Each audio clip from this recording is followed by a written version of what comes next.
पुरुषाय तुभ्यं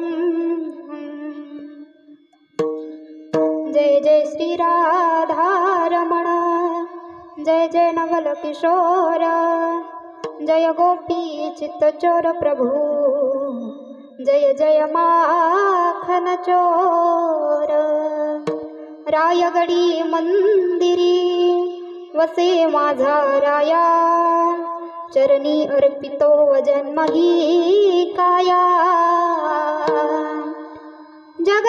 जगदीश्वराती जोडली जाची अजन्म ख्याती प्रथम वंदितो तुम्हा शिव छत्रपती महायोग पीठे तटे भीमरथ्यम वरम पुंडरीकाय दातुं मुनीन्द्रे समागत्य तिष्ठन् तत्त्वमानन्दकन्दं परब्रह्मलिङ्गं भजे पाण्डुरङ्गं पाण्डुरङ्गचारु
यावरी न करावा ओहेर हरी प्राप्तीसी उपाय धरावी संताचे ते पाय तेने साधती साधने तुटती भावाची बंधने प्रस्तुत प्राप्त प्रसंगी प्राप्त स्थळी कीर्तन रूपी सेवेकरिता निवडलेला अभंग विश्वमान्य विश्वगुरु करुणा वरुणालय अखिल कोट अखंडानंद भक्त असल दयाघन पंढरीश पांडुरंग परमात्म्याचे लाडके असणारे भक्त नव्हे तर जगाचा चालक मालक भगवान पंढरीश पांडुरंग परमात्मा ज्यांच्या घरी 36 वर्ष राबला असे असणारे अधिकाराचे महान गुरु शांतीचे सागर एकनाथ महाराज यांचा संतपर प्रकरणातील अभंग आजच्या कीर्तन रूपी सेवेकरता निवडला विठाला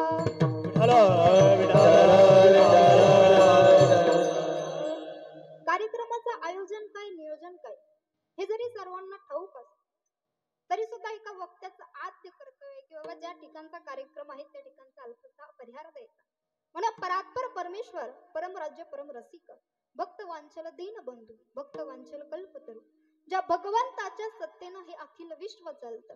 वृक्षाची पाने हाली ज्याची सत्ता राहील अनंता. किंवा मग गतीर भरता प्रभू साक्षी निवास शरणम सुरत प्रभव प्रलय स्थानम निधानम मीच मग. एवढंच नाही तर ज्ञानेश्वरीवरती देखील टीका करत असताना माऊली म्हणतात की म्या बोलविल्या वेदू बोले, म्या चालविल्या सूर्य चाले, म्या हलविल्या प्राणू हलेन जो जगाते चाळीता. एका ठिकाणी फार सुंदर सांगितलेले काय, तुझी या सत्तेने वेदासी बोलले, तुझी या सत्तेने वेदासी बोलले, तुझी या सत्तेने वेदासी बोलले, तुझी या सत्तेने वेदासी बोलले, तू यासी चालणे तुझी आबळे, सूर्यासी चालणे तुझी आबळे, ऐसा तू समर्थ ब्रह्मांडाचा, ऐसा तू समर्थ ब्रह्मांडाचा सूर्यासी चालणे तुझी आबळे,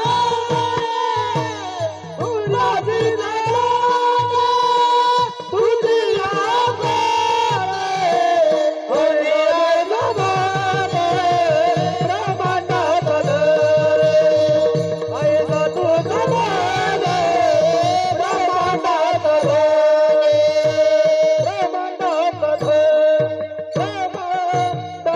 आबळे, की तुझ्या सत्तेनं वेदासी बोलणे, सूर्यासी चालणे तुझ्या बळे, ऐसा तू समर्थ ब्रह्मांडाचा धनी. म्हणजे या विश्वाचा सजन करता, संगोपन करता आणि संहार करता, या तीनही गोष्टीला जो कारण आहे असा असणारा सत्ताधीश पांडुरंग परमात्मा आणि त्या परमात्माच्या सत्तेनं, त्याचबरोबर हरिभक्त परायण राष्ट्रसंत तनपुरे महाराज, त्याचबरोबर वैकुंठवासी रघुनाथ महाराज उंबरकर यांच्या कृपा आशीर्वादाने, वत्सला अक्का साळवे यांच्या प्रेरणेनं आणि हरिभक्ती परायण सुखदेव महाराज गाडेकर, त्याचबरोबर हरिभक्ती परायण गंगाधर महाराज गाडेकर यांच्या मार्गदर्शनाने आणि ग्रामस्थांच्या सत प्रयासाने चालू असलेला आपला अखंड हरिनाम सप्ताह खऱ्या अर्थानं सालाबाद प्रमाणे श्री भगवान केशव गोविंद यांच्या यात्रेनिमित्त चालू असलेला आपला हा अखंड हरिनाम सप्ताह आणि सप्ताहातील आजच्या दुसऱ्या दिवसाचे कीर्तन पुष्प माझ्यासारख्या पांबराच्या वाटेला आले.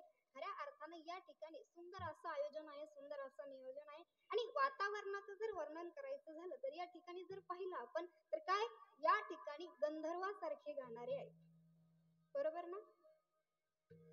आता मी या ठिकाणी गंधर्वासारखे का म्हटले तर गंधर्वासारखे या करतात तर गंधर्व हे स्वर्गात असतात म्हणून गंधर्वासारखे. स्वर्गात म्हणजे वरचा स्वर्ग नाही बर का, स्वर्गात असतात म्हणजे हे स्वर जे आहेत ना ते गात असतात म्हणून गंधर्वासारखे गाणारे. यांच्याकरता एकदा उत्कृष्ट अशा टाळ्या, जोरदार टाळ्या वाजवा. बाबांचं नाव काय? शिवाजी महाराज आहेत, परम आदरणीय परमश्री. बाबांचं नाव अर्जुन महाराज, त्याचबरोबर सचिन महाराज. या ठिकाणी त्यांची गायनाची उत्कृष्ट अशी साथ आहेत, त्यांचे अंतःकरणापासून आभार. या ठिकाणी जर पाहायला गेलं तर इकडं समयाचे सादर व्हावे अंश ज्यांचं वादन आहे हरिभक्ती परायण. दादांचं नाव काय?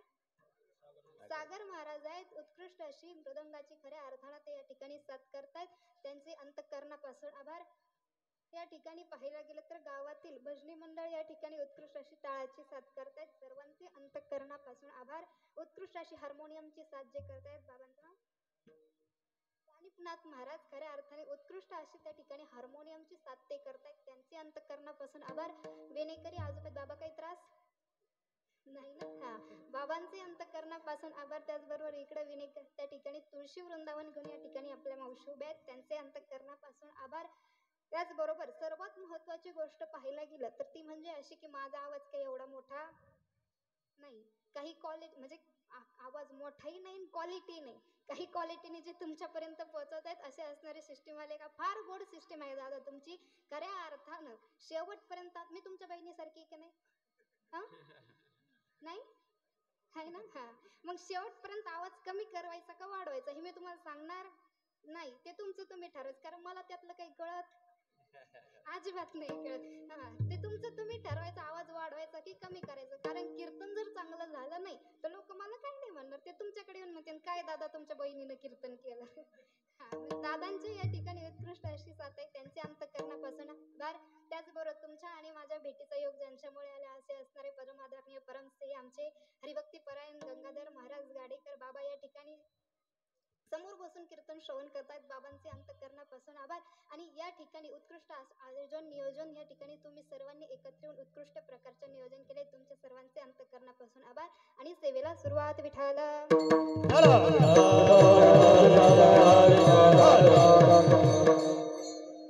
आता मला सांगा, आपण अभंग कुणाचा निवडला? महिला मंडळ. माझी भाषा कळते? आवाज येतोय? एक तर हा तर म्हणा, नाही तर नाही तर म्हणा, मला तरी मिळाला का? आवाज येतोय? मान तरी हलवा. येतोय ना? हा, भाषा कळते? हा, मग मला सांगा, आपण आज अभंग कुणाचा निवडला? एकनाथ महाराजांचा निवडला. तुका म्हणे म्हटलं की अभंग कुणाचा असतो? तुकोबारायांचा. नामा म्हणे म्हटलं की अभंग कुणाचा? नामदेवरायाचा. जनी म्हणे म्हटलं की अभंग कुणाचा? जनाबाईचा. आणि बाप रखमादेवी म्हटलं की अभंग कुणाचा? माऊलींचा. तसं एका जनार्दनी म्हटलं की अभंग कुणाचा?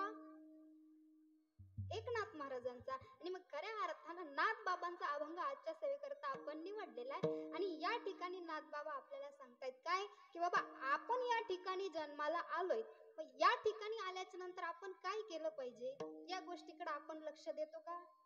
नाही देत. मग या ठिकाणी आल्याच्या नंतर आपण काय केलं पाहिजे? आपल्याला काय करायचंय?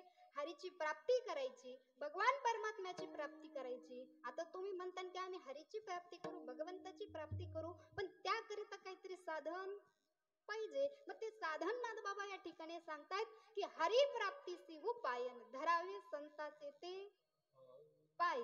हरीची जर प्राप्ती आपल्याला करायची असेल, भगवान परमात्म्याची जर प्राप्ती आपल्याला करायची असेल, तर काय करावं लागेल? संतांची संगती जीवनामध्ये करावी लागेल. ज्यावेळेस आपण संतांची संगती जीवनामध्ये करू, त्यावेळेस काय होणार आहे की तेने साधती तुटती भवाची. आपण हे जे काही माया जाळामध्ये जगत आहोत, खऱ्या अर्थाने की ज्या गोष्टीमध्ये आपलं सार्थक नाहीये, त्या गोष्टीमध्ये आपण हे काही रमत चालले, त्या गोष्टी आपल्यापासून कशा होतील? नाहीशा होतील, दूर होतील. आणि मग खऱ्या अर्थाने या ठिकाणी आल्याच्या नंतर आपल्याला भगवंताची प्राप्ती करायची, हरीची प्राप्ती करायची, याकरिता आपल्याला काय करावं लागेल? फक्त आणि फक्त संतांचीच संगती करावी. त्याशिवाय दुसरा कुठलाही मार्ग हे मी म्हणते म्हणून नाही, किंवा नाथ बाबा म्हणतात म्हणून नाही, तर कोण सांगतंय? ऐसे वेद देती ग्वाही आणि संताविना प्राप्ती नाही, असं कोण सांगतंय? की वेद शास्त्र पुराण सांगतंय की संतांशिवाय आपण हरीची प्राप्ती करू शकत नाही. आणि शेवटी नाथबाबा या ठिकाणी म्हणतायत की एका जनार्दनी संत आणि पूर्ण करीती. आपलं जे काही मनोरथ आहे ते कोण पूर्ण करतं? तर ते संत पूर्ण करतात. हा झाला आपल्या अभंगाचा सरळ भावार्थ. विठाल.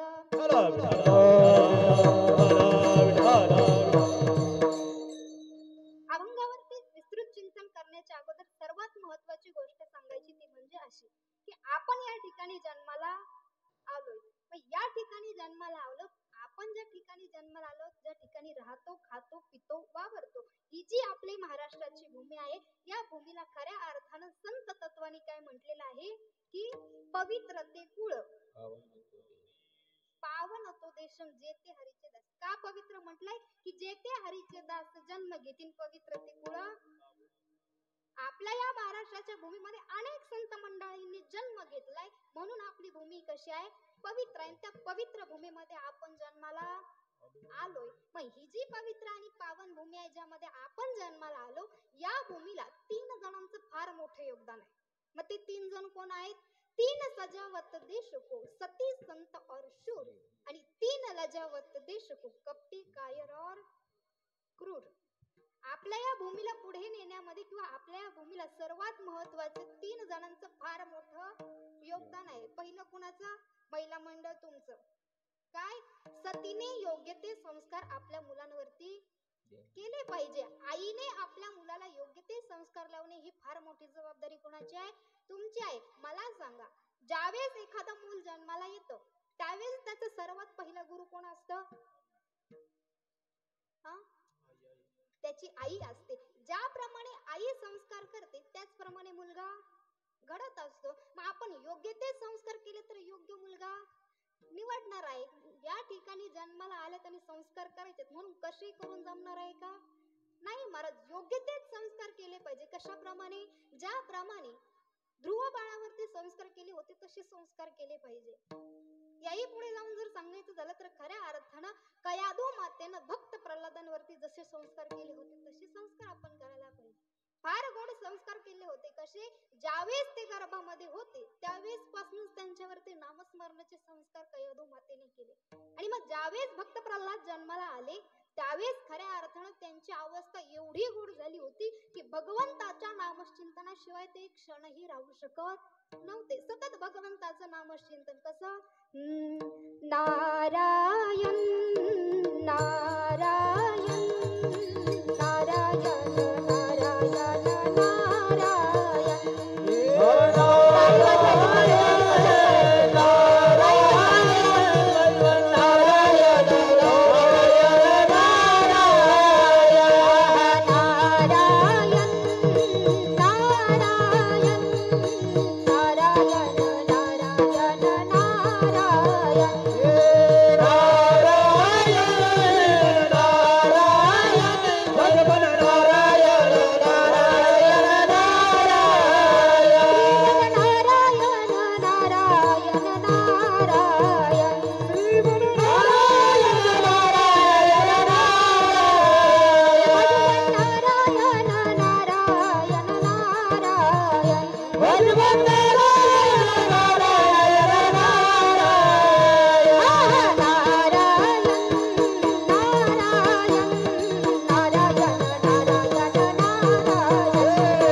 शिवाय ते एक क्षणही राहू शकत नव्हते. एवढी गोड अवस्था त्यांची झाली होती. का झाली होती?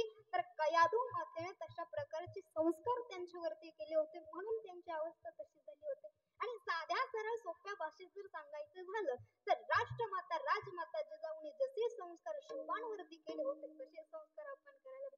ज्यावेळेस जिजाऊ बाईसाहेब गरोदर होत्या त्यावेळेस किल्लेदाराच्या पत्नीनं त्यांना विचारलं होतं की बाई, तुम्हाला काही खावंसं वाटतंय का? तुम्हाला काही द्यावंसं वाटतंय का? त्यावर आऊसाहेबांनी सांगितलं की बाई, आम्हाला काही खावंसंही वाटत नाही आणि आम्हाला काही द्यावंसंही वाटत नाही. आम्हाला काय वाटतं सांगू का? हा, जाऊ घरी. आईसाहेब म्हणाल्या खऱ्या अर्थानं काय की आम्हासी वाटते वाघावर बैसावे. काय म्हटल्या? आम्हासी वाटते वाघावर बैसावे. ना आताची आईसाहेब काय म्हणते? आम्हासी वाटते भिंतीचे पापुडे काढून माती. हे जर खाल्लं तर शिवराय घडतील का? माती आणि कोळसे खाऊन जर शिवराय घडत असते महाराज तर खऱ्या अर्थानं आज योग्य ते संस्कार आपण आपल्या मुलांवरती केले पाहिजे. खऱ्या अर्थानं धन्य ती आई होती की जिने शिवबाला जन्म दिला. धन्य धन्य थोर आई शिवरायाची जिजाई. धन्य धन्य थोर आई शिवरायाची जिजाई. आज पूजितो महाराज मुजरा मानाचा जिजाऊला. मुजरा मानाचा जिजाऊला. मुजरा मानाचा जिजाईला. मुजरा मानाचा जिजाईला.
यवन साखरे करी दरदार यवन साखरे करी दरदार युगायुगाचा घडकंदार यवन साखरे करी सरदार यवन साखरे करी दरदार यवन साखरे करी दरदार मराठी मरदा भगोनी खुर्दा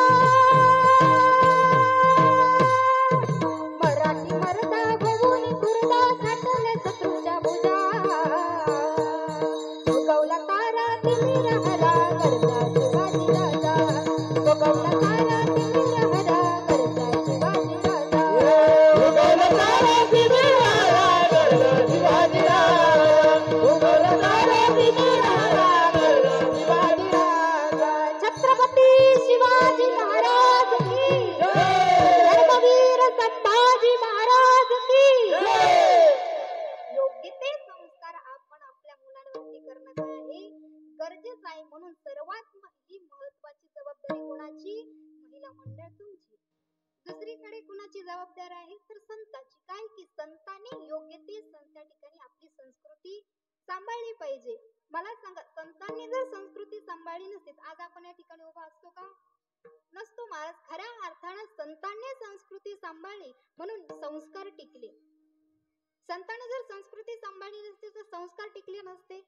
संस्कार जर टिकले नसते तर योग्य संतान निवडली नसती योग्य संतान जर निवडली नसती तर तिने आपण कमावलेल्या आपल्या आयुष्यभराच्या संपत्तीचा नाश केला असता आणि आपल्या आयुष्यभराच्या संपत्तीचा नाश झालेला जर आपण आपल्या डोळ्यांनी पाहिला असता तर आपण काय झालो असतो संतापला असतो आणि संतापाने मरण आल्यामुळे आपण काय झालो असतो पुढे सैतान झालो असतो काय मग एवढा सगळा अनर्थ टळतोय कुणामुळे संतांमुळे सकल संतांचा जर विचार करायला गेलं तर खऱ्या अर्थानं तुकोबारायच्या वाटेनं जात होते ती पाऊल वाट विठ्ठल विठ्ठल असं भजन करायची जनाबाईच्या गौऱ्या भजन करायच्या द्रौपदी मातेची केस भजन करायची नव्हे नव्हे तर चोखोबारायांची हाडं सुद्धा विठ्ठल विठ्ठल म्हणत होती महाराज पण शोकांतिका वाटते की संतांच्या त्या ठिकाणी हाडातला विठ्ठल विठ्ठल आवाज येत आपली तोंड लवकर विठ्ठल विठ्ठल म्हणत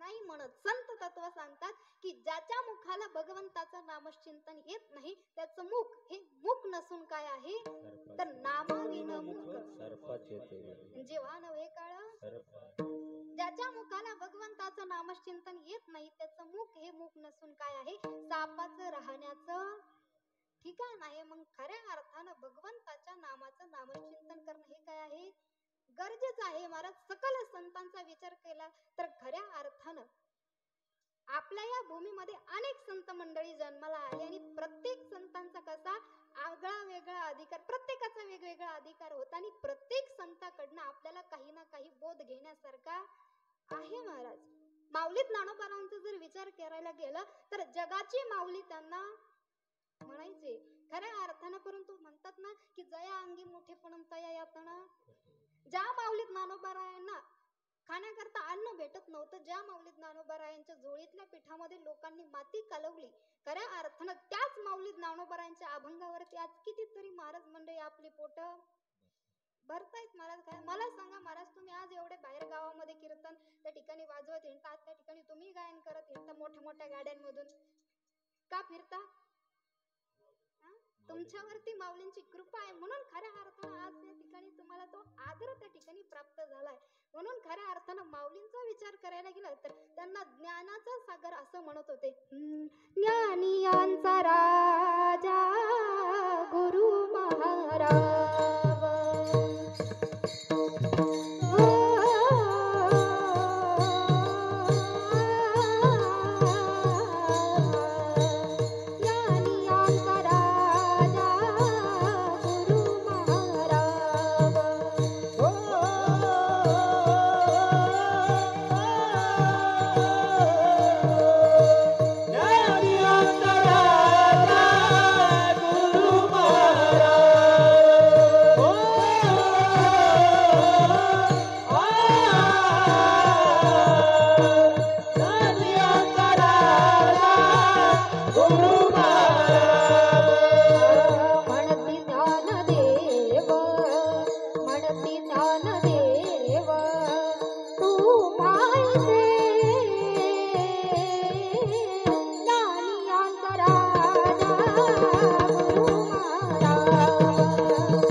नावाची माऊली त्यांना म्हटलं जात होतं महाराज. खऱ्या अर्थानं आता या ठिकाणी जे विचार करायला बरेचसे लोक असे आहेत की महाराज ते म्हणतात की आम्हाला तुमच्याकडे पाहिल्याच्या नंतर यांच्याकडे पाहिल्याच्या नंतर कीर्तनाला जावं वाटतंय, भजनाला जावं वाटतंय, परमार्थ करावं वाटतंय, पण आम्हाला वेळ भेटत, आम्हाला अजिबात टाइम भेटत नाही. मग खऱ्या अर्थानं या ठिकाणी संत सावता महाराजांचं चरित्र, कर्माला प्राधान्य देणारे सावता महाराज, कर्म हीच ईश्वर आहे अशी जगाला शिकवण देणारे संत सावता महाराज. ते म्हणायचे की कांदा मुळा भाजी अवघी विठा माई माझी, लसूण मिरची कोथिंबीर अवघा झाला, किंवा विठ्ठल जळी स्थळी भरला रीता ठाव नाही.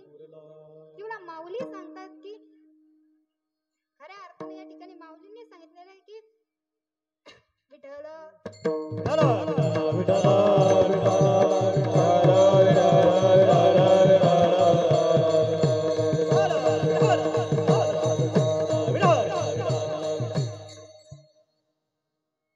या ठिकाणी पाहायला गेलं तर खऱ्या अर्थानं काय की कर्माला प्राधान्य देणारे सावता महाराज आणि खऱ्या अर्थानं त्या ठिकाणी सावता महाराजांचं चरित्र पहा. कर्म हेच ईश्वर आहे अशी जगाला शिकवण देणारे सावता महाराज आहेत. आणि खऱ्या अर्थानं पाहायला गेलं की ते म्हणतात की या ठिकाणी आल्याच्या नंतर भगवंताने जे काही कार्य आपल्याला दिलंय ते कार्य आपण प्रामाणिकपणे पार पाडलं तर खऱ्या अर्थानं त्याच्या पलीकडे आपल्याला कुठलाही परमार्थ करण्याची गरज नाही. तोच खरा परमार्थ ठरेल केव्हा, जेव्हा भगवंताने आपल्याला जे काही कार्य दिले ते कार्य आपण प्रामाणिकपणे पार पाडू तेव्हा. मला सांगा महिला मंडळ, त्याच व्यक्तीला किंवा त्याच पुरुषाला जास्त काम असतं जे प्रामाणिकपणे काम करतात, बरोबर? हा, बोलणं कळतंय का माझं? त्याच व्यक्तीला किंवा त्याच पुरुषाला जास्त काम असतं जे प्रामाणिकपणे काम करतात. मला सांगा, शेतामध्ये जर जास्त कामाचे दिवस असतील हा तर तुम्ही तुमच्या स्वतःच्या शेतामध्ये किती वाजता जाता? दुसऱ्याच्या नाही बरं का, स्वतःच्या. हा, 6 वाजता. हा, किती वाजता? 8 वाजता जाता, बरं? स्वतःच्या शेतात जर कामाचे दिवस असतील तर तुम्ही किती वाजता जाता? 8 वाजता. जरा परत त्या ठिकाणी गेल्याच्या नंतर मला सांगा, स्वतःच्या बरं का, दुसऱ्याच्या नाही, स्वतःच्या शेतात गेल्यावर तुम्हाला ताण भूक कळते का? हा, नाही कळत. बरं तेच दुसऱ्याच्या शेतात जाऊ दे, 4 बाया 5 घागरी पाणी पितात, कशा पितात त्यांचं त्यांनाच माहिती. काहीतरी एवढ्या बदमाश असतात की गवत खुरपता निम्म गवत खुरपितात आणि निम्म्या गवतावर माती ढकलून का तर पातच रेटत नाही. काही सकाळ सकाळ जातात दैवाराच्या कापूस याचायला का तर वजन जास्त भरत, काहीच्या कापसात दगड मारत. मला सांगायचं काय, हसण्याचा विषय बाजूला राहू द्या, मला सांगायचंय काय की या ठिकाणी आल्याच्या नंतर भगवंताने जे कार्य आपल्याला दिले ते आपण प्रामाणिकपणे ज्यावेळेस पार पाडू त्याच वेळेस खऱ्या अर्थानं तो आपला खरा परमार्थ ठरला जाईल. त्याच्या पलीकडे आपल्याला दुसरा कुठलाही परमार्थ करण्याची गरज नाही. म्हणून या ठिकाणी याही पुढे जर जाऊन सांगायचं झालं तर या आपल्या महाराष्ट्राच्या भूमीमध्ये महान अधिकारी संत जगद्गुरु तुकोबाराय या ठिकाणी जन्माला आले. तुकोबारायांचा जर अधिकार पाहायला गेलं तर महाराज खऱ्या अर्थानं तुकोबाराय भगवंताचं एवढं नामस्मरण करायची, एवढं नामस्मरण करायची, 1 मिनिटही त्यांचा वाया जात नव्हता. ते स्वतः म्हणतात की काय, माझी मज झाली छंद या नामाचा. ते म्हणतात की माझी वाचा अनावर झाली, भगवंताचं एवढं नामस्मरण करायचं. आणि त्या तुकोबारायांचा जर अधिकार पाहायला गेलं महाराज तर खऱ्या अर्थानं यमाला देखील कंप फुटत होता तुकोबारायांचं नाव ऐकल्याच्या. तुकाराम तुकाराम तुकाराम तुकाराम तुकाराम तुकाराम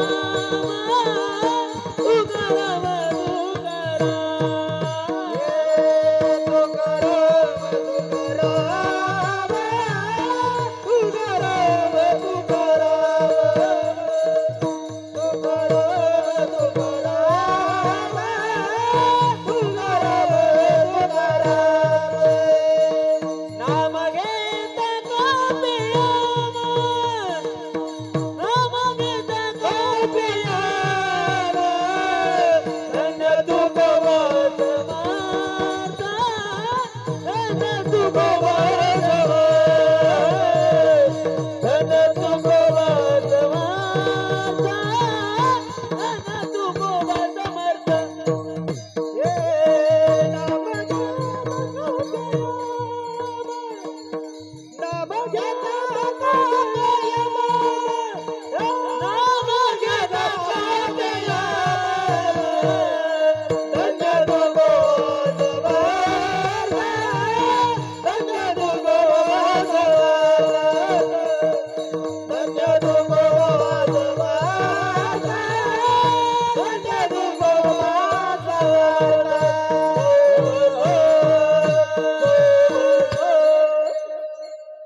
येता कापी यम यमाला देखील कंप फुटत होता तुकोबारायांचं नाव घेतलं अनुरेणू या ठोकडान तुका आकाशा मी तर म्हणेन तुकोबारायांचे आकाशही उडी उंचीने आकाशही त्यांच्या पुढे ठेंगणं पडेल एवढे खऱ्या अर्थानं ते अधिकार संपन्न होते.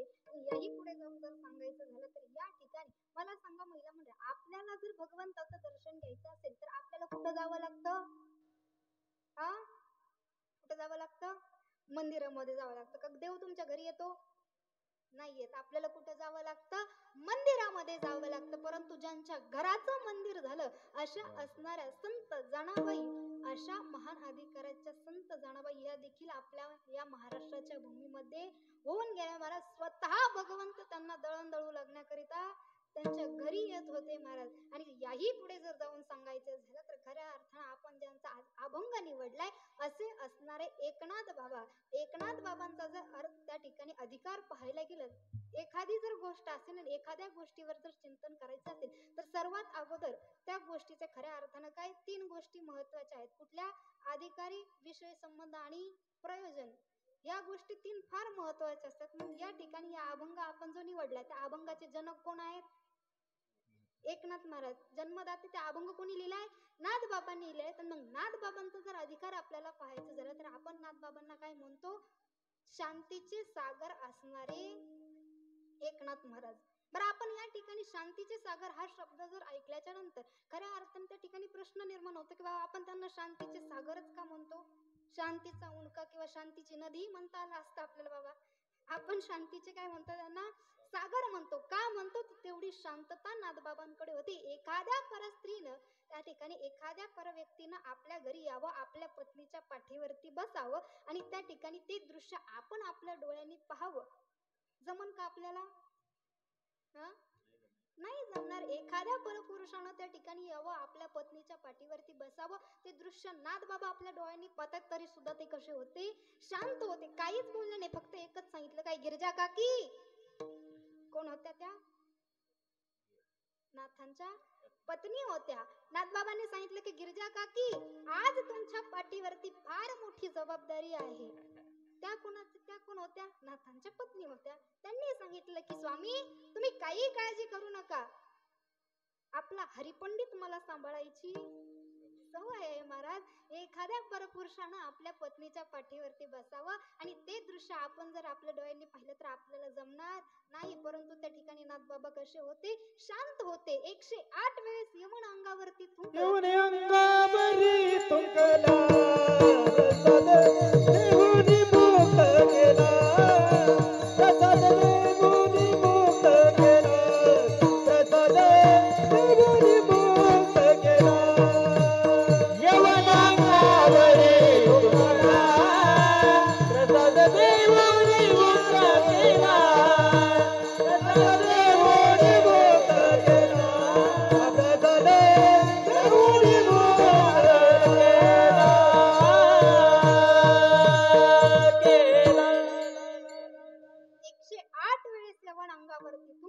तरी सुद्धा नाथबाबा कसे होते? शांत होते. उलट प्रसाद देवोनी मुक्त केला. म्हणून खऱ्या अर्थाने एवढी शांतता त्यांच्याकडे, म्हणून आपण त्यांना काय म्हणतो? शांतीचे सागर असणारे नाथबाबा. आणि याही पुढे जाऊन जर त्यांचा अधिकार पाहायला झालं तर खऱ्या अर्थानं मला सांगा वारकरी संप्रदायाचा जसा मुखवटा आहे तशीच वारकरी संप्रदायाची काय आहे? इमारत आहे. आणि खऱ्या अर्थानं त्या ठिकाणी काय की संत कृपा झाली इमारत फळा आली, ज्ञान देवी रचिला पाया उभारिले देवालया, नामातयाचा किंकर जेने केला हा विस्तारण, जनार्दन एकनाथन खांब दिला भागवत. काय? जनार्दन एकनाथन खांब दिला भागवत. एखादी इमारत जर त्या आपल्याला उभं करायची असेल त्या ठिकाणी तर त्या अगोदर काय करावं लागेल? त्याला कॉलम द्यावी लागतील की नाही? त्या कॉलमच्या बेस वरती काय होणार? ती इमारत उभी राहणार आहे. मग वारकरी संप्रदायाची जी इमारत आहे ती इमारत कोणाच्या आधारे उभी आहे? नाथबाबांचे. आपल्या त्या ठिकाणी जी वारकरी संप्रदायाची इमारत आहे त्या इमारतीचे आधारस्तंभ कोण आहेत? तर नाथबाबा आहे. तुम्ही म्हणाल की कसे आधारस्तंभ आहेत वारकरी संप्रदायाचे? ते का तर खऱ्या अर्थानं आपला हा जो वारकरी संप्रदाय या वारकरी संप्रदायाला नाथबाबांनी खूप काही दिलेलं आहे. अनेक अभंग त्या ठिकाणी नाथबाबांनी लिहिले, अनेक गवळणी वारकरी संप्रदाय. कुठ अभंगाची रचना त्या ठिकाणी नाथबाबांनी नामदेव पासष्टी आपल्याला त्यांनी खऱ्या अर्थानं हा जो आपला परमार्थ आहे हा आपल्याला समजावा, पटावा, रुचावा याकरिता अनेक साध्या सोप्या भाषेमध्ये नाथबाबांनी काय केली, भारुडाची रचना केली. अनेक काही अशा गोष्टी आहेत की त्या नाथबाबांनी या ठिकाणी आपल्या वारकरी संप्रदायाला दिलेल्या आहेत. म्हणून खऱ्या अर्थानं काही नाथबाबा कसे आहेत, या वारकरी संप्रदायाचे आधारस्तंभ म्हटलेले.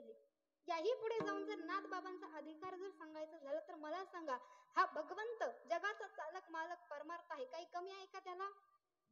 हा स्वतः लक्ष्मी त्याच्या घरी झाडून घेत होती महाराज, काही कमी आहे का भगवंताला?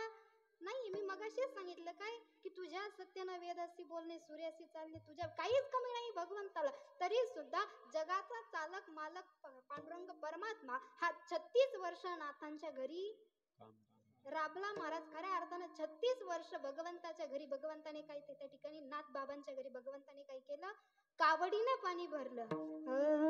कावडीने पाणी ज्या घरी चक्र पाणी वारे, कावडीने जागरी जागर चक्र पाणी वारे, कावडीने पाणी ज्या घरी चक्र पाणी वारे, कावडीने जागरी जागर चक्र पाणी वारे. अनन्य भक्ती भावे निरावंदिताच पाये, अनंत भक्ती भाव निरावंदिताच पाय, अनन्य भक्ती भावे निरावंदिताच पाये, अनंत भक्ती भाव निरावंदिताच पाय. वाळू आरती माझा स्वामी एकनाथा, वाळू आरती माझा स्वामी एकनाथा,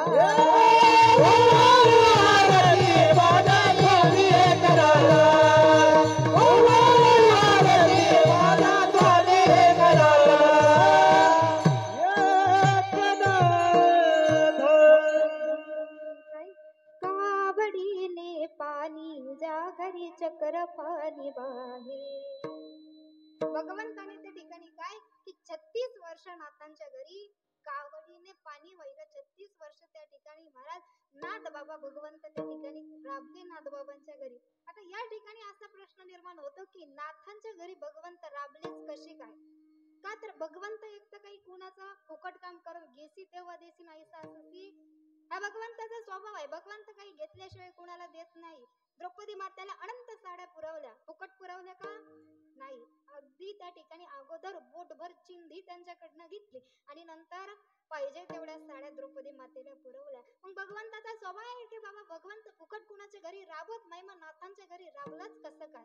नाथांच्या घरी भगवंत राबले या मागं कारण आहे महाराज. खऱ्या अर्थानं साधी सोपी पहिली गोष्ट जर पाहायला गेलं तर काय की नाथांवरती त्या ठिकाणी भगवंताचं काय होतं, प्रेम होतं महाराज त्या ठिकाणी. म्हणून भगवंत त्या ठिकाणी राबले. एवढं प्रेम होतं महाराज. खऱ्या अर्थानं आपण भगवंताचं नामचिंतन करतो, खऱ्या अर्थानं आपण भगवंताला आळवतो, आपण भगवंतावरती प्रेम करतो, याच्यामध्ये कुठल्याच प्रकारचं नवल नाही. स्वतः भगवंताने आपल्यावरती प्रेम केलं पाहिजे, त्यावेळेस खऱ्या अर्थानं ती भक्ती नाही तर भक्तीची पराकाष्ठा मानली जाते महाराज. खऱ्या अर्थानं जनाबाईच्या घरी भगवंत दळणदळू लागण्याकरिता होत्या का तर त्यांनी भक्ती नाही तर भक्तीची पराकाष्ठा त्या ठिकाणी त्यांची झालेली होती. आपण भगवंतावरती प्रेम करतो याच्यात कुठलंच नवल नाही. भगवंताने आपल्यावरती प्रेम केलं पाहिजे महाराज. खऱ्या अर्थानं मग नाथाचं त्या ठिकाणी भगवंताचं नाथांवरती काय होतं, प्रेम होतं. बरसाणामध्ये बघा, वृंदावन मध्ये जर आपण कधी गेलो तर त्या ठिकाणी भगवंताची एक भक्त आहे. कोण, काय तिचं नाव? 2 अक्षरी नाव आहे तिचं, राधा. भगवंताची भक्त आहे ती राधा. ती राधा भगवंताचं नामचिंतन करते, राधा भगवंताच्यासाठी रडते, याच्यात कुठल्याच प्रकारचं नवल नाही.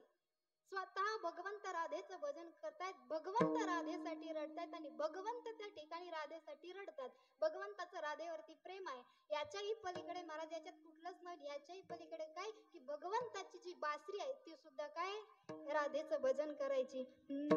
राधा राधा करी बासरी, कृष्ण येता झाली बाबरी, राधा राधा करी बासरी, कृष्ण येता झाली बाबरी.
कृष्ण येता झाली बावरी, कृष्ण येता झाली बावरी, कृष्ण येता झाली बावरी. भगवंताची बासरी सुद्धा काय राधेचं भजन करत होती. मग आपण भगवंतावरती प्रेम करतो, याही पेक्षा भगवंताने आपल्यावरती प्रेम केलं तर खऱ्या अर्थानं त्यावेळेस ती काय भक्ती नाही तर भक्तीची पराकाष्ठा ठरते. महाराज भगवंताचं नाथांवरती प्रेम होतं म्हणून त्या ठिकाणी भगवंत राबले. त्या ठिकाणी मला सांगा की ज्यावेळेस नामदेव रायांना तीर्थयात्रेला जायचं होतं ना, माऊली त्यांना घेण्याकरता आले होते, भगवंताला जाऊ देऊ वाटत होतं का? पाठवू वाटत होतं का? नव्हतं पाठवू वाटत. का तर नामदेव रायांवरती त्या ठिकाणी भगवंताचं काय होतं? प्रेम होतं. महाराज तसंच प्रेम खऱ्या अर्थानं भगवंताचं कोणावरती आहे? नाथांवरती आहे. आणि याचं मूळ कारण असं आहे की भगवंत त्या ठिकाणी नाथांच्या घरी राबला. याचं मूळ कारण असं आहे की कर्नाटक मधले जे काही राजे आहेत त्या ज्यावेळेस भगवंताला पांडुरंगाला घेऊन गेले होते कुठं त्यांच्या देशामध्ये, त्यावेळेस त्या भगवंताला आपल्या पंढरीमध्ये माघारी आणलं होतं. कोणी? भानुदास काकांनी भगवंताला त्या ठिकाणी पंढरीमध्ये माघारी आणलं. सगळीकडे आनंद आनंद होता, जय जयकार झाला. आणि त्या आनंदाच्या भरामध्ये भगवंताने सांगितलं की भानुदास काका की तुम्ही दाखवली मला माझी पंढरी तर करीन मी तुमच्या घरची चाकरी. ऋण होतं महाराज भगवंतावरती त्यांचं, म्हणून 36 वर्ष भगवंत त्यांच्या घरी राबला. आणि मग असे असणारे अधिकाराचे महान गुरु नाथ बाबा जे आहेत ते या ठिकाणी आपल्याला सांगतात की आपण या ठिकाणी जन्माला आलोय बाबा, मग आपल्याला या ठिकाणी आल्याच्या नंतर काय करायचंय? हरीची प्राप्ती करायची, भगवंताची प्राप्ती करायची. मग त्या भगवंत प्राप्तीचं साधन काय आहे? मग नाथ बाबा अभंगाच्या प्रथम चरणात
हरिप्राप्तीचे उपाय काय की धरावे संताचे ते पाय.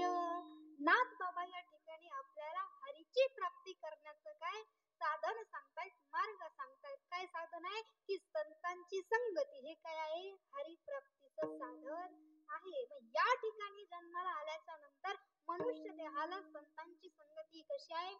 आवश्यक आहे महाराज. ती सहजासहजी होत नाही. बहु अवघड आहे संत भेटीन परी जग जेठी, ती सहजासहजी होत नाही. परंतु एकदा झाली रे झाली. योग याग जप तप करून भगवंत कोणाच्या स्वप्नातही जात भगवंत भेटल्याशिवाय राहत नाही. एवढी संतांच्या संगतीमध्ये ताकद आहे. मग संतांची संगती मनुष्य देहाला कशी आहे, आवश्यक आहे महाराज. खऱ्या अर्थानं साक्षात पृथ्वीला हलवण्याची सुद्धा ताकद अर्धा क्षण संतांच्या संगतीमध्ये आहे. कशी, विश्वामित्र राजा आणि वशिष्ठ ऋषी दोघेही चांगले मित्र होते. एक दिवशीचा प्रसंग, विश्वामित्र राजा वशिष्ठ ऋषींना भेटण्याकरता गेले. त्या ठिकाणी गेले, गप्पा गोष्टी झाल्या, पाहुणचार झाला, माघारी निघणार. तेवढ्यात लक्षात आलं की बाबा आपण ऋषींना भेटण्याकरता आलो पण रिकाम्या हाताने आलो, काही आणलं. आपण जर कुणाकडे भेटायला गेलो तर रिकाम्या हाताने जातो का, नाही, काही ना काही घेऊन जातो. मग राजाच्या लक्षात आलं की आपण ऋषींना भेटण्याकरता आलो पण रिकाम्या हाताने आलो, मग आपण काही ना काही दिलं पाहिजे.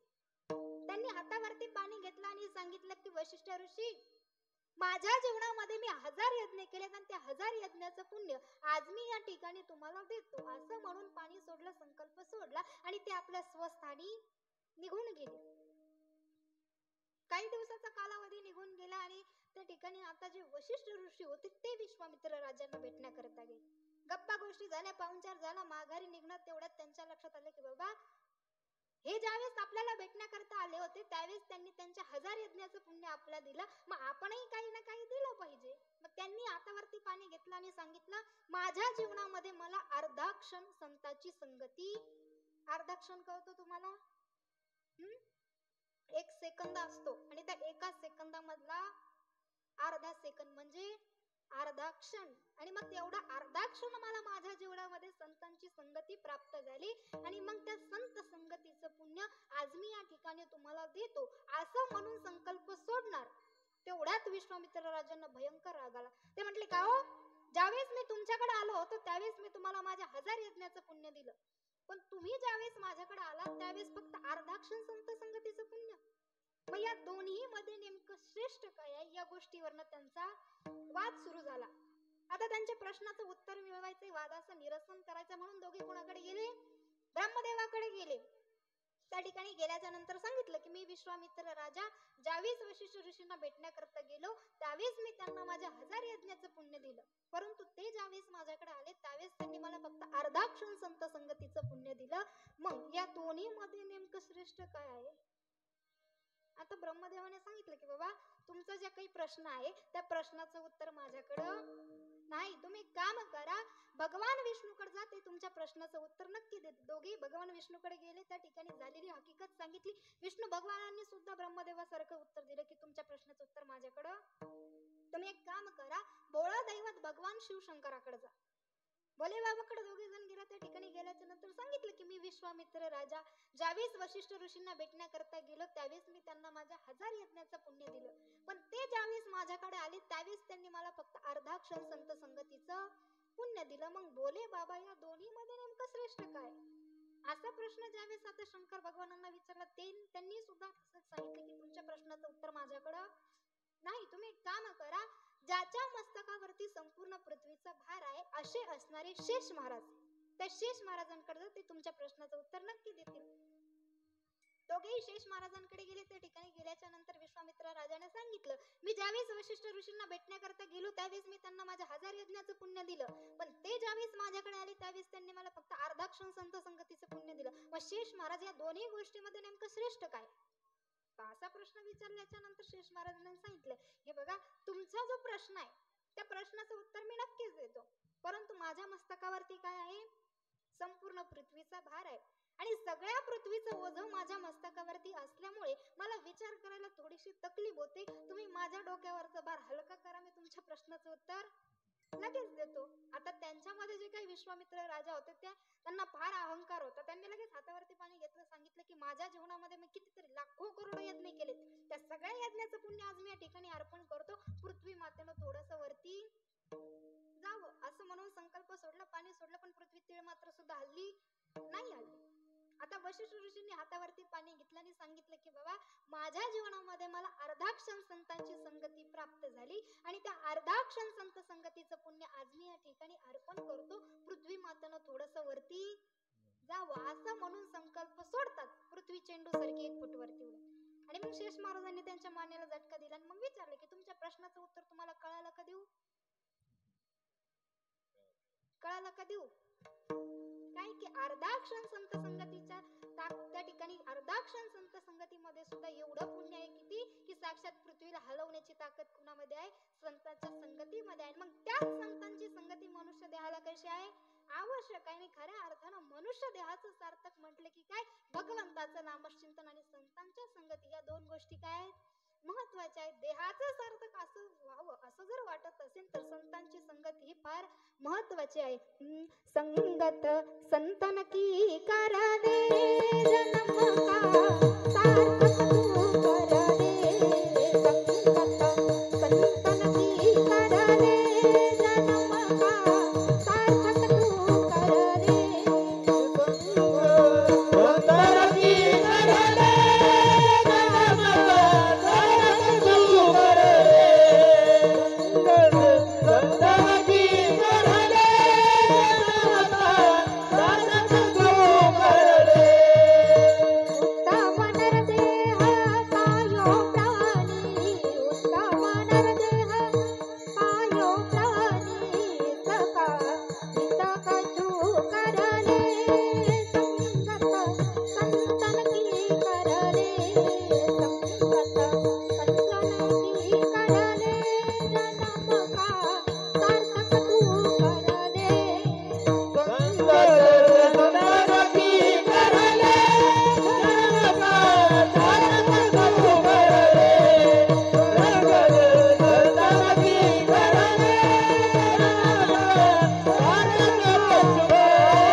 बरसाने की गलियों में मेरे शाम का बसेरा है, शाम तेरे मिलने का संत संग ही बहाना है.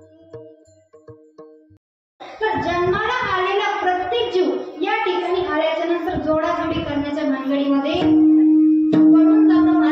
आपल्या मुलाबाळांसाठी कमवून ठेवणे ही काय आहे? जोड. आपल्या घरादारासाठी कमवून ठेवणे काय? थोडक्यात संस्कार करणं ही काय आहे?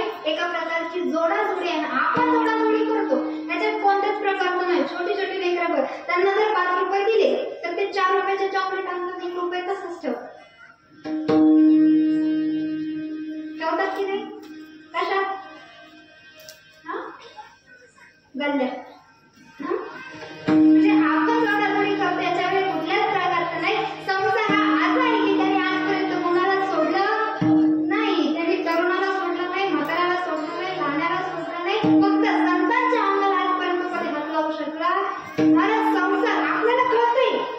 संसारामध्ये आपलं काही सार्थक नाही, तरी सुद्धा आपल्याला संसार सुटत नाही. मला सांगा महिला मंडळ, तुमच्या काळात सोनं श्रेष्ठ आहे का माझ्या वेळेतली माळ? काय श्रेष्ठ आहे? जरा मोठ्याने बोला, बाया माणूस मला ऐकायला कोणी येतं. काय? माळ श्रेष्ठ आहे, बरोबर ना? पंडायचं काय श्रेष्ठ आहे? माझ्या गळ्यातली माळ. मग तुम्ही सगळ्यांनी तुमच्या गळ्यातलं सोनं काढून मला द्या, मी माझी माळ तुम्हाला देते. जमत का?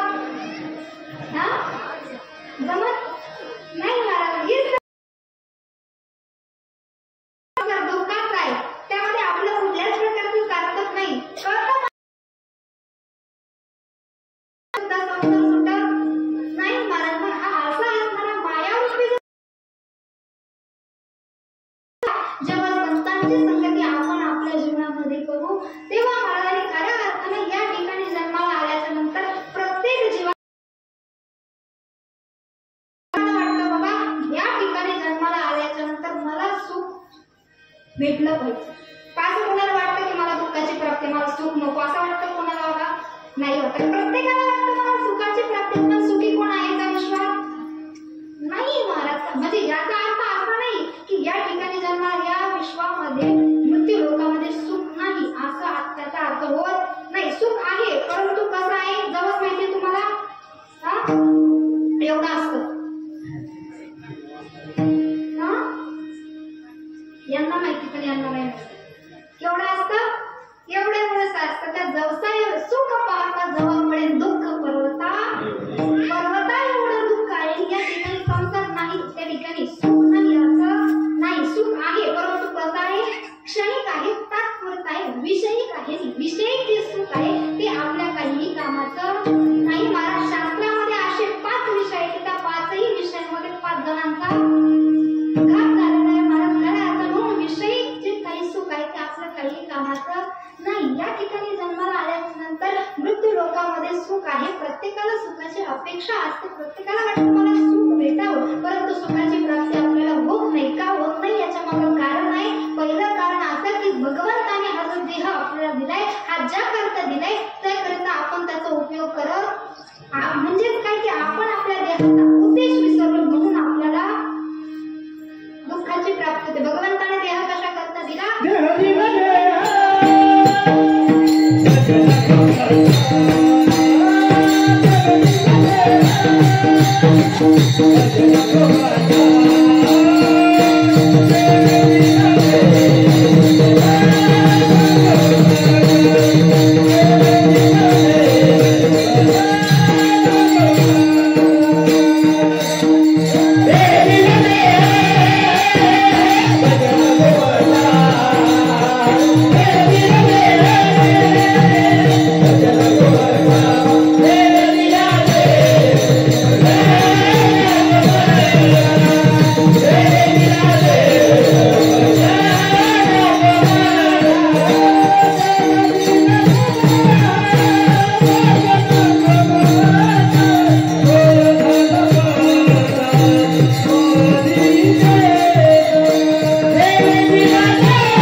दुःखाची प्राप्ती होते. दुसरं कारण काय की आपण भगवंताला जे वचन दिलं आपण ते वचन विसरून गेलो म्हणून आपल्याला. आता तुम्ही म्हणाल की आम्ही पण भगवंताला वचन, पण प्रत्येकाने भगवंताला एक वचन दिलं होतं किंवा जेव्हा आपण आपल्या आईच्या उदरामध्ये होतो तेव्हा.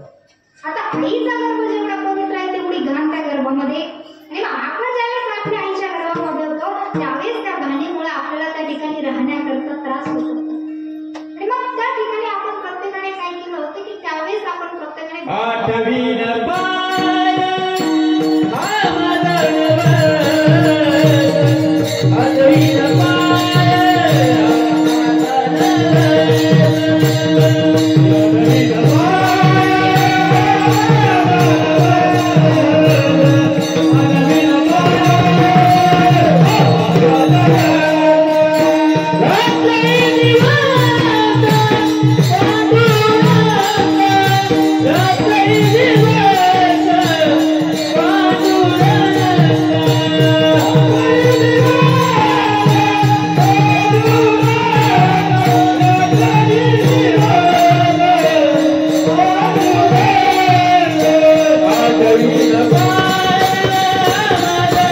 ज्यावेळेस आपण त्या ठिकाणी होतो त्यावेळेस आपल्याला त्रास होतो ना, आपण भगवंताला नाही की देवा की एक वेळा तरी या दुःखावे दे, तुम्हाला एकदा या दुःखामधून निवृत्त कर, आणि ज्यावेळेस तुम्हाला या दुःखामधून निवृत्त करशील त्यावेळेस मी तुला वचन देतो काय मी काय करेन की आठवी नपाय हा माझा नवसन रात्रंदिवस पांडुरंग, मी रात्रंदिवस तुझं नामस्मरण करेन जेव्हा तुम्हाला या दुःखामधून निवृत्त करशील तेव्हा. मग परंतु या ठिकाणी 9 महिने 9 दिवसानंतर ज्यावेळेस भगवंतांनी आपल्यावरती कृपा दृष्टी दाखवून आपल्याला या पृथ्वीलोकामध्ये जन्माला घातलं त्यावेळेस मात्र आपण त्याला दिलेलं वचन विसरून गेलो, म्हणून आपल्याला दुःखाची प्राप्ती होते. आणि शेवटचं म्हणजे तिसरं कारण काय की ज्या ठिकाणी सुख असतं त्या ठिकाणी आपण ते वरच्या ठिकाणी शोधतो. मला सांगा एखाद्या स्टेशनरीच्या दुकानात तुम्ही गेलात बाबा आणि त्या ठिकाणी जाऊन जर तुम्ही सांगितले की दादा एखादी खोकल्याची बॉटल देतात देईल का तुम्ही?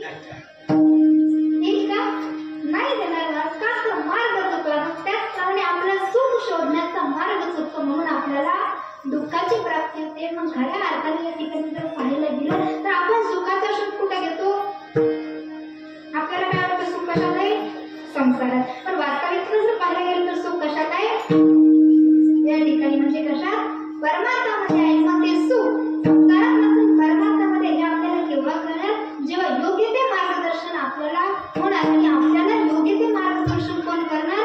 तर संत करणार. आणि मग ज्यावेळेस आपण संतांच्या संगतीमध्ये जाऊ त्यावेळेस योग्य ते मार्गदर्शन आपल्याला होणार. आणि संतांच्या संगतीमध्ये गेल्यामुळे जो भगवंत आहे तो पद्मनाभ आहे तो आपल्याशी कसा होणार? आपोआप जोडला जाणार. म्हणजे भगवंत प्राप्तीचे एकमेव साधन काय तर संत आहे. मनुष्य देहाला संतांची संगती आवश्यक आहे. संतांची संगती ज्यावेळेस आपण करू त्यावेळेस या ज्या काही विरोधक गोष्टी आहेत त्या आपल्यापासून कशा होतात?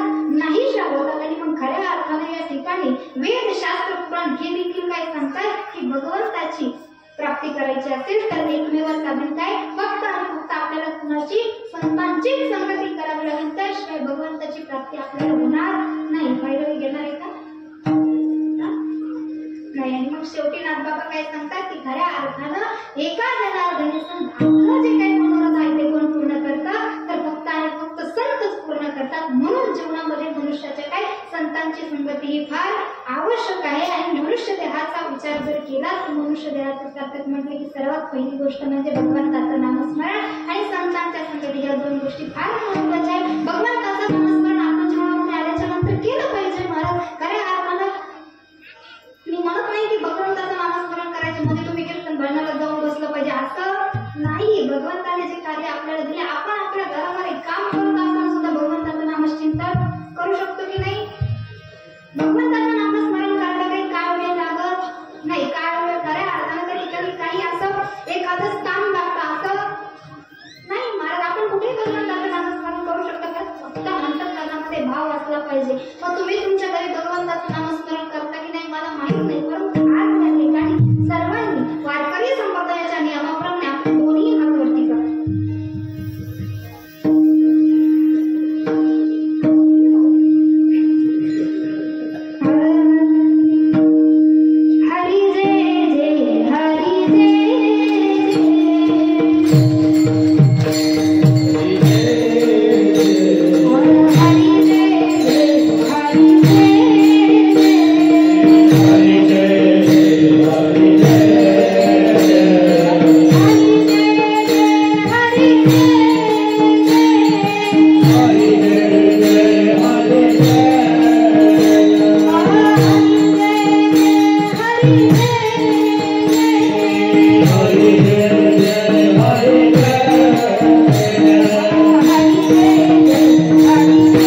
संपलेली आहे.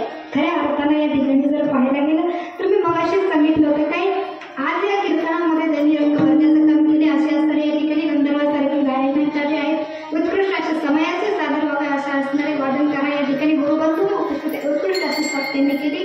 बाबांचे अंतःकरणापासून